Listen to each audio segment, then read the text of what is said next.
Tennis में पिछले कुछ दिनों में काफ़ी हलचल आ गई है। क्यों?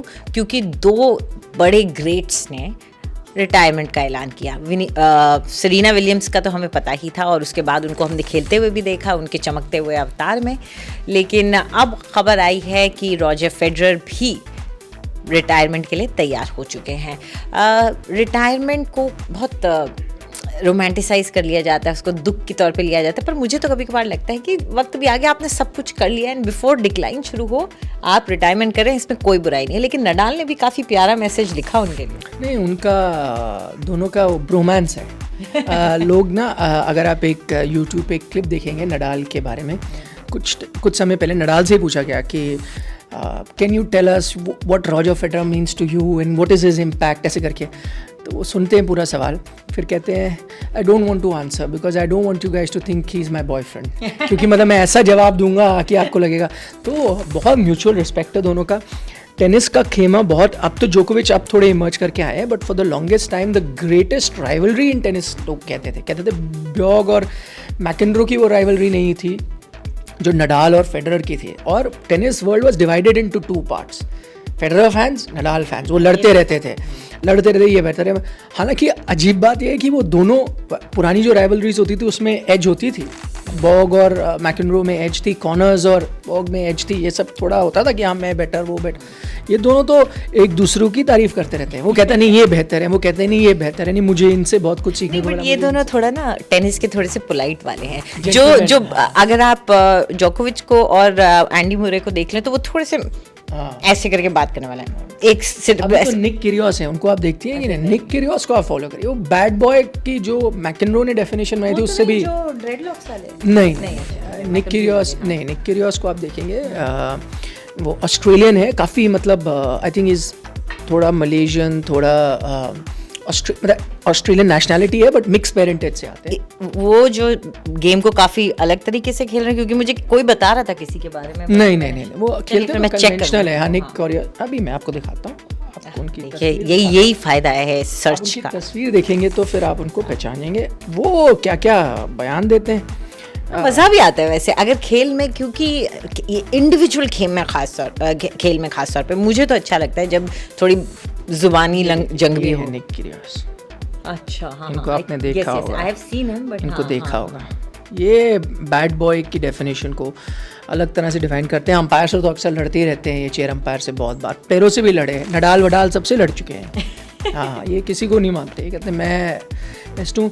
इन्होंने एक चीज़ है ना, क्यों फेमस हुए थे कि टेनिस में अगर आपको अंडर आर्म सर्व भी जो है ना नीचे से, वो भी अलाउड है, टेक्निकली अलाउड है, पर कोई करता नहीं, मतलब it's considered outside the sportsman spirit. कर देते हैं, पॉइंट भी अंडर हैंड, हाँ ऐसे मार देते हैं अंडर हैंड सर्व, और पॉइंट भी मिल जाता है। लोग कई बार बू भी करते हैं क्राउड की, यार ये तो वो है, बट वो उनको कोई फर्क नहीं होता। कहते हैं बू करना करे, मैं तो रूल्स में ऐसे ही खेलूँ, मैं ऐसे ही हूँ, मैं ऐसे ही खेलूँ। ठीक है, रूल में अलाउड है, ठीक है। हाँ, आई थिंक एक इंडिविजुअल करिश्मा होता है हर शख्स का, और वो ज़रूरी भी है। और उसी से आप जैसे सेरेना विलियम्स को भी देख लीजिए, उनका हमेशा एक एटीट्यूड रहा है, and more than Venus Williams. अपनी बड़ी बहन से ज़्यादा मुझे लगा है कि उनका एटीट्यूड था एक, जो कि वीनस विलियम्स थोड़ा मुझे उनसे कंपेयर, व्हाट डू यू? नहीं, उनका एटीट्यूड था, बट वो जिस टफ फेज से भी आए, देखिए उन्होंने दो तीन चीज़ें, एक तो वो बड़े हम्बल बैकग्राउंड से आए, उनको हमेशा लड़ाई करनी पड़ी, फिर प्रेजुडिस से लड़ाई करनी पड़ी, उनके कलर को लेके, उनकी रेस को लेकर। Tennis was a white man sport, और उसको तोड़ना और फिर इस तरह का परफॉर्मेंस करना, तो कलर बहुत बड़ी, हर चीज़ इकोनॉमिक सिचुएशन तीनों, तो वो तो लेजेंड है अपने उस लिहाज से आप देखें। और इनसे ज़्यादा उनके ग्रैंड स्लैम टाइटल भी हैं, 24 पे हैं शायद, वो 23 या 24 पे हैं, 23 पे हैं। 24 is Margaret court, I think 23 is Serena and 22 is Steffi Graf. तो नडाल, हम लोग अक्सर बात करते हैं ना ग्रेटेस्ट को, भाई फेडरर ने 20 कर लिए, वो ग्रेट है नहीं, नडाल अब 21 पे चले गए। जो भाई सेरेना विलियम तो इनसे ऊपर बैठी हैं, बट उनको आप उसमें गिनते नहीं, क्योंकि शी इज़ अ वुमेन। एक बार आई थिंक किसी ने, एंडी मरे ने करेक्ट किया था किसी जर्नलिस्ट को, जब हाँ एंडी मरे ने, यू राइट, उन्होंने कहा था कि is she the greatest women's tennis player या कुछ, कुछ हुआ उन्होंने अचीव किया था। उन्होंने कहा कि how does it feel to be the first player to do this. He said first male. हाँ मेल, हाँ और ऐसा वो भी ऐसे first male. उसने बोला excuse me, कहता है first टाइप है थोड़े। Serena Williams has already done it. हाँ हाँ, वो तो खड़ूस टाइप है थोड़े। नहीं ठीक है, वो अब मुझे थोड़ा सा, जवाब उनका बहुत अच्छा था, पर मैं कह रहा हूँ उनका एटीट्यूड हमेशा वैसे ही है। बट ठीक भी है। आप खेलते हैं और एक इंडिविजुअल स्पोर्ट में, जो मैं पहले कह भी रही थी, उसमें एटीट्यूड में मुझे कोई बुराई नहीं लगती, थोड़ा सा मसाला आ जाता है। लेकिन खैर वापस आते हैं फेडरर के ऊपर। तो फेडरर, कल आप मुझे बता रहे थे कि फेवरेट है नहीं, मुझे नडाल हमेशा साथ थोड़ा सा। फेडरर, अरे बड़ा मज़ेदार चीज़ देखी मैंने फेडरर के बारे में, ठीक है, ये मैं अभी ऐसी थोड़ा सा सर्च कर रही थी कि फेडरर के बारे में क्या क्या कहा किसी ने। मुझे एक किसी वेबसाइट पे दिखा कि फेडरर पता नहीं क्या सोच के उन्होंने लगाया था, फेडरर और क्या कहते हैं, सलमान खान के भाई अरबाज खान की फ़ोटो लगाई हुई थी बिछड़े हुए ट्विंस के तौर पे। ये बहुत लोग कहते हैं, बट मैं आपको एक और दिखाऊंगा इस शो के बाद, जो मैंने खुद आइडेंटिफाई किया था। तो एक रोमेनियन प्लेयर थी, वुमेन्स प्लेयर, एंड फेडरर के बीच में अगर मैं आपको सिमिलैरिटी दिखाऊं, यू विल बी शॉक्ड। हाँ, कहीं अवतार तो नहीं हो गया दोबारा? वो करंट जनरेशन में ही खेलती थी। अच्छा, हाँ, मैं उनका नाम भूल गया, वो इतनी पॉपुलर नहीं थी, मैंने वो बनाया भी था, बट अब मुझे ढूंढना पड़ा। ऐसे डॉपलगैंगर्स आ जाते हैं कभी कभार, होता है कि इतने फेमस लोग, सेलिब्रिटीज़ में दो सेलिब्रिटीज़ ऐसे आ जाते हैं जिनको देख करके आप कंफ्यूज हो जाए। ऐसे खैर पूरा हॉलीवुड तो भरा हुआ है ऐसे लोगों के साथ। लेकिन फेडरर की अगर हम बात करें तो फेडरर को लेकर के आपकी ही आप मुझे बता रहे थे आर्ग्यूमेंट चल रही थी, आप राजदीप के साथ शो कर रहे थे और उन्होंने बोला कि ग्रेटेस्ट ऑफ ऑल टाइम है वो, तो आप क्यों नहीं मानते? बहुत लोग कहते हैं कि वो ग्रेटेस्ट ऑफ ऑल टाइम है, but I think greatest of, see legend है नो डाउट, एंड उनका जो इम्पैक्ट है टेनिस में वो बहुत बड़ा है, ह्यूज।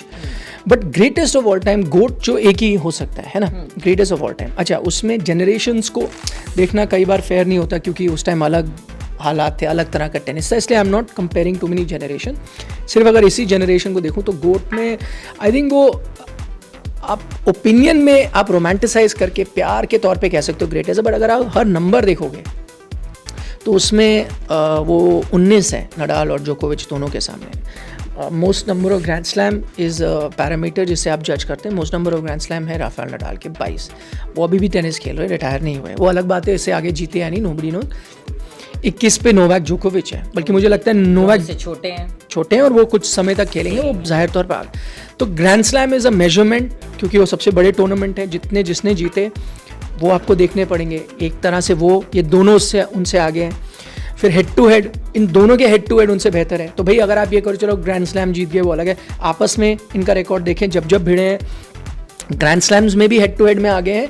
ओवरऑल भी अगर आप देख लें टेनिस मैचेस में, दोनों नोवाक जोकोविच और नडाल फेडरर से बेहतर हुए हैं, उनको ज़्यादा बार हराया है, और वो भी कोई छोटा मोटा मार्जिन नहीं, बहुत बड़ा डिफरेंस है, डोमिनेंस है उनकी। इसमें मैं एक थोड़ा सा एक कंट्रोवर्शियल चीज़ बोलूं, ये बताओ, बिल्कुल अमेरिकन होने की वजह से मीडिया और या कुछ में आपको लगता है कि इसका फ़र्क पड़ता है कि आप ज़्यादा एक्सपोजर हो जाता है या शायद नहीं? बट कहाँ हुआ इन द सेंस, अब ये तीनों जो है तीनों अमेरिकन नहीं है, नहीं है। हाँ, अच्छा, हाँ, वो भी नहीं है, स्विस है, सॉरी। तो फिर हाँ, तो यहाँ मेरे से गलती होगी, हाँ वो तो स्विस हैं। तो फिर क्या वजह होती होगी कि एक को इतना पॉपुलैरिटी मिल जाती है और बाकियों को? और जोकोविच के साथ मैंने देखा भी है कि फैंस थोड़ा सा कभी कभार खफा भी नजर आते हैं। नहीं, वो उनकी पर्सनैलिटी को लेकर है। नोवाक जोकोविच कंट्रोवर्शियल हैं, कई बार चीज़ें ऐसे कहते हैं, ही is not a crowd favourite. Nadal और फेडरर क्यों क्राउड फेवरेट है? दे आर आइडियल जो स्पोर्ट्समैन होते हैं ना, well behave, non controversial, family man, you know, जो चीज़ें जो सही तरह से जीते हैं, जैसे कि सचिन तेंदुलकर। कितने लोग हैं जो सचिन तेंदुलकर को प्यार नहीं करते होंगे? मतलब आपका फेवरेट बैट्समैन कोई भी हो सकता है, बट एंड मैं बोलता था सचिन के साथ ना, इट वुड ट्रांसेंड जनरेशंस। तो मेरी दादी को भी सचिन पसंद आएगा, माँ को भी सचिन पसंद आएगा, मेरी जनरेशन को भी सचिन पसंद आएगा, मेरे बच्चों की जनरेशन को भी, अगर वो देख रहे हैं क्रिकेट उस टाइम, तो सचिन है। ही वॉज यूनिवर्सल, ये पर्सनैलिटी की वजह, पर्सनैलिटी ऐसी ना, मतलब नॉन कंट्रोवर्शियल, हर चीज़ सही तरह से करनी, आपका एक अफेक्शन आ जाता है। प्लस फेडरर भी वैसे थे, non family man, you know.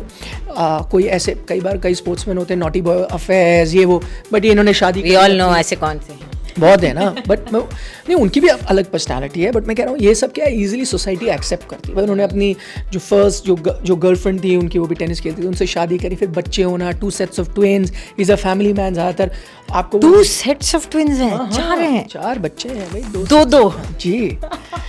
तो अच्छा, उनके साथ वो फैमिली मैन है, वो अक्सर अपने टाउन में जो उनकी ब्रेकफास्ट की जगह है वो वहाँ पे रोज़ जाते हैं, कोई भी नॉर्मल आदमी उनसे मिल सकता है।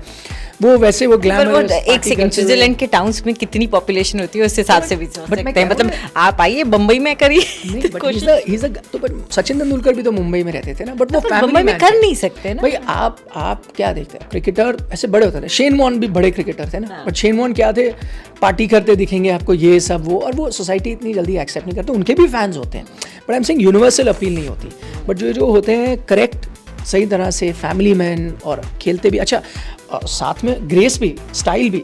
फेडरर का जो वो सिंगल हैंडेड बैकहैंड, इस जनरेशन में जहाँ सब थोड़े ग्राइंडर्स हैं, टफ हैं, फिटनेस पे रिलाई करते हैं, और आपको कई बार आप उनसे रिलेट नहीं करते क्योंकि आपको लगता है मैं तो नॉर्मल हूँ यार, ये तो सुपर ह्यूमन है। भाई नडाल को आप देखोगे, बल्जिंग मसल्स, रनिंग आपको, बट फेडरर को आप देखोगे आपको लगेगा तो मेरी तरह ही है।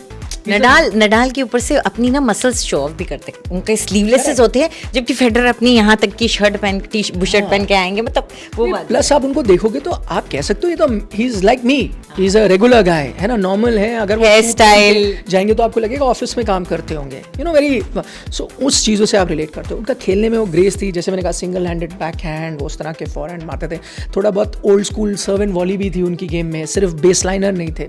तो I think it was a combination of things जिससे लोगों को उनसे इतना प्यार हो गया, and that is why he became. But अगर आप हार्ड कोल्ड फैक्ट्स पे देखेंगे, ओपिनियन नहीं, मतलब रोमांटिसाइज नहीं, प्यार और वो सब चीज़ें नहीं देखेंगे, सिर्फ हार्ड कोल्ड इम्पैक्ट और नंबर्स में देखेंगे तो बोथ जोकोविच एंड नडाल है। जैसे मैंने कहा head to head overall grand slam में वो आगे हैं। फिर आप देखिए, मैं ये चीज़ है काफ़ी लोग कम नोटिस करते हैं, एंड उसमें कोई फेडरर की गलती नहीं है। फेडरर केम जब टेनिस में थोड़ा लल था, जो एगेसी और सैम्प्रेस की जनरेशन थी वो फिनिश हो रही थी, देयर वाज नोबडी कमिंग। तो जो अगर आप देखें 2003 में जो अपना पहला ग्रैंड स्लैम जीतते हैं, टिल अबाउट 2007-8 जब नडाल इमर्ज होते हैं, नडाल ने जीत लिया था फ्रेंच ओपन उससे पहले, आई थिंक 2006 में भी, लेकिन वो 19 ईयर ओल्ड थे, सिर्फ क्ले कोटर ही थे। वो एक्चुअली इमर्ज करते हैं प्रॉपर्ली 2007 में, विंबलडन खेलते हैं 2008 जब वो 20 साल के हुए, 21 साल के हुए, जब हाँ मतलब वो मैच्योर हो गए थे। तो वो जो पीरियड था आपका 2003 to 7, 4 साल का जो पीरियड है, और 4 साल में आपके हर 4 ग्रैंड स्लैम हुए, तो 16 ग्रैंड स्लैम ये है। आई थिंक शुरुआत उस 4 साल पीरियड में उनको जो 7 या 8 ग्रैंड स्लैम वो जीत चुके थे, एग्जैक्टली मेरे को याद नहीं जितने, but he one a lot, was because the field was empty. तब आप फिलिपूसेस और लेटन ह्यूएट और एंडी रॉडिक इनके साथ जीते थे, जो अच्छे प्लेयर थे, but they were never in the history of sport greatest नहीं है। अब आप नडाल और जोकोविच की अचीवमेंट क्यों टफ है, क्योंकि इन्होंने जो 20 जीते, इनको फेडरर को हराना था, इनको जोकोविच को हराना था, या जोकोविच को नडाल को हराना था। So I am saying nothing came easy to them. उनके साथ हमेशा ग्रेटेस्ट प्लेयर खेले थे, from the first slam day one, nothing was easy for them. Whereas Federer got थोड़ा सा honeymoon period, not his fault, but I am saying I am just putting numbers into perspective कि उनके 20 में भी 7-8 थोड़े पहले जल्दी आ गए जब कंपटीशन शुरू हुआ ना, जब तो इसमें तो सबसे मुश्किल रास्ता अगर किसी का रहा तो वो जोकोविच का था, लेकिन फिर इसमें एडवांटेज ऑफ एज भी आ जाता है कि कुछ वक्त बाद आपको एक टाइम मिलेगा जब ये दोनों चले जाएंगे और आप शायद बाद तक खेलते रहें, हो सकता है। लेकिन अच्छी बात यह है कि अभी हम उनके हेड टू हेड कॉम्पिटिशन्स देख सकते हैं, ऐसा नहीं कि ख़त्म हो गया। उन्होंने कहा है कि वो विंबलडन के लिए भी वापस आएंगे और लेवर कप के लिए, लेवर कप, सॉरी मैं मतलब ब्रेड होती है लेवर, बार बार मैं उसी को खाने की शौकीन है, तो फील्ड में जाएंगे तो खाने की तस्वीरें तो लेवर कप में वापस आएंगे, और उसके बाद कह रहे हैं कि हो सकता है कि वो विंबलडन के लिए भी वापस आए, so that will be something to watch out. हाँ, you can, but I doubt, see देखिए विंबलडन के लिए आपको लगता नहीं है? मुझे क्यों लगता है कि सी उन्होंने रिटायरमेंट जो ली वो शॉकिंग नहीं थी। कई बार होता है रिटायरमेंट लेते हैं, आप बोलते हैं अरे यार आप पीक पे थे, आप रिटायर कर गए क्यों, that is a bit shocking. इनके साथ शॉकिंग इसलिए नहीं है, जैसे ऐश बाटी ने किया, यू नो, अभी ऑस्ट्रेलिया की जो प्लेयर है वो अपने पीक में है, ऑस्ट्रेलियन प्लेयर है, उन्होंने ग्रैंड स्लैम जीते हैं, और उस उम्र में जाके सडनली वो कहती हैं, आई थिंक 27-28 साल, आई कैन नॉट रिमेंबर, उन्होंने कहा नहीं छोड़ दूंगी। भाई वो शॉकिंग था। जैसे नाओमी ओसाका ने भी सडनली बीच में एक दो छोड़े थे। वो मेंटल प्रेशर है, तो वो शॉकिंग है कि भाई इसमें वो अभी उम्र है, चांस है। बट विद रॉजर फेडरर आप देखें ना कितने साल से he is not been playing regularly, injuries हैं। दूसरा जब वो आते भी हैं तो he is not a player जो टाइटल के लिए लड़ रहे हैं, वो फाइनल्स नहीं खेल रहे, वो ही नहीं खेल रहे। तो ही हैज़ रियलाइज कि ही लव प्लेइंग टेनिस, बट थोड़ा टाइम निकल गया है। अब मैं वो लेवल का नहीं रहा हूँ प्लेयर, वो सबके साथ होगा। then there's no point 2 साल existing. बाद नडाल के साथ हो ये, 1-2 साल बाद, यू नो। देखिए इसको आप डिनाई नहीं कर सकते कि उम्र जो है एक बड़ा फैक्टर होती है स्पोर्ट्स में। और ये स्पोर्ट्स जो इंडिविजुअल स्पोर्ट्स और हाई इम्पैक्ट स्पोर्ट्स कहते हैं इनको, आई मीन आप खुद खेल के देख लीजिए एक बार। अगर आप टेनिस, स्क्वॉश, इस तरह की चीज़ें देखते हैं, आपके घुटने चले जाते हैं। 2-4 साल में आपके घुटनों का हाल खराब हो जाता है। You must have also played. मैं तो अभी भी खेलता हूँ टेनिस, आधे घंटे के बाद सांस फूल जाती है। क्रिकेट में 2 मैच खेल सकता हूँ बैक टू बैक। लगता है कि शायद मेरे नीज का प्रॉब्लम रहा है, तो मुझे तो इम्पैक्ट ऐसे खेलों में ज़्यादा अपने सडन मूवमेंट, आप जा रहे हैं, आपकी बॉडी प्रिपेयर नहीं होती, आप किस तरफ कूदने वाले हैं। It is a very demanding sport. तो अब आई थिंक अब वक्त आ गया था, उनका टाइम आ गया था। मैं वही कह रहा हूँ, फेडरर फैंस भी डिसअपॉइंट नहीं होंगे कि भाई, क्योंकि उन्हें भी पता है ना टाइम है, आप कब तक कैरी ऑन कर सकते हैं। You should just be grateful. आप लकी थे, आपने उनको इतने साल खेलते हुए देखा, उस ग्रेस, उस पॉइस के साथ। आपने देखिए, मैं कहता हूँ हमारी जनरेशन इतनी लकी है कि आपने शायद अक्रॉस स्पोर्ट ना may be for ever greatest players देखे हैं। I think so. In football में आपने एक टाइम पे मेसी, रोनाल्डो को देखा है, आप फेडरर और नडाल, जोकोविच को टेनिस में देख रहे हैं। आपको फार्मूला 1 में लुइस हैमिल्टन देखने को मिले, उससे पहले वेटल। बहुत स्पोर्ट है, इसमें कोई शक नहीं है। और क्रिकेट में भी हमने बहुत ग्रेट्स देखे, तो इसमें कोई शक नहीं है। खैर, आपको हमारा वीडियो कैसा लगा आप कमेंट करके हमें ज़रूर बताएं। साथ में ये भी बताना कि आप क्या सोचते हैं कि हु इज़ द गोट, कौन है ग्रेटेस्ट ऑफ ऑल टाइम। तो आपकी राय भी हम जानना चाहेंगे। साथ ही में निखिल, आज आप बताइए अपने हमारे व्यूअर्स को कि सब्सक्राइब करें आज तक। आप प्लीज़ यार, आप सब्सक्राइब तो करेंगे, इतने आपके 52 मिलियन सब्सक्राइबर्स हैं, और उसको आप बढ़ाएं, लाइक एंड सब्सक्राइब, और हमारे शो देखिए यार प्लीज़। रोज़ अगर आपको खेलों से प्यार है तो आप आइए, हम बातें करते हैं रोज़। बीच में सिर्फ खेल नहीं, कुछ खानों की बात हो जाती, कॉफ़ी की बात हो जाती, उसमें आपकी कोई दिलचस्पी है वो बता दें, उस पर भी हम बात कर सकते हैं। चलिए मिलते हैं फिर, बाय।